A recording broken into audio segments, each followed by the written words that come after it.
I was involved in the planning for the 2014 summit here at Santa Fe, and I will be involved in the 2015 summit in Anchorage, Alaska next year.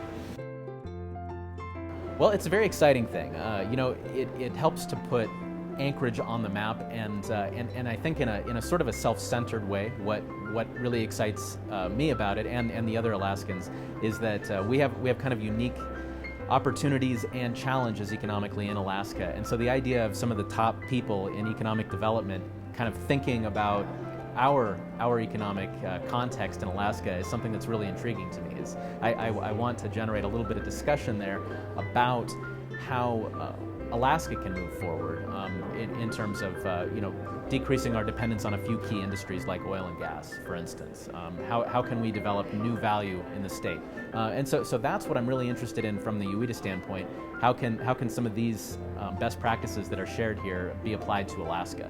I think it's going to be an excellent turnout. Anchorage is a great city, and a lot of people are surprised at how large it is and the amenities that it has to offer. And so it's a very suitable place for the conference, and so something that we're very excited about.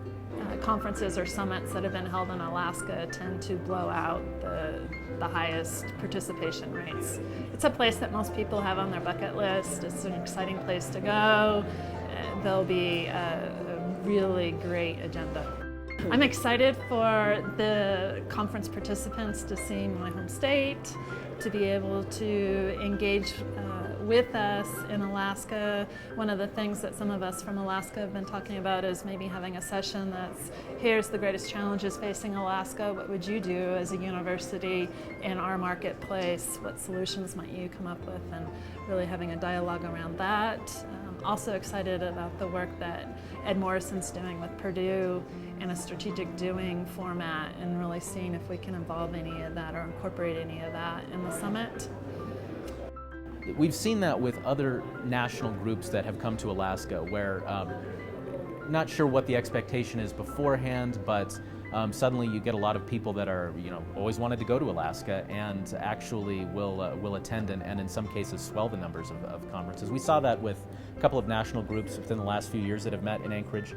I plan on staying a couple of extra days. I think that there's a lot to see, and even from Anchorage, 10 minutes from where I live in South Anchorage, I could get lost in the mountains and get mauled by a bear.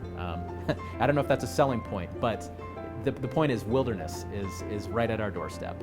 So if that's something you're interested in, if you're interested in sightseeing, I'd encourage someone to rent a car, plan on a day or two at least, and ideally more on either side of the conference, and go exploring a little bit.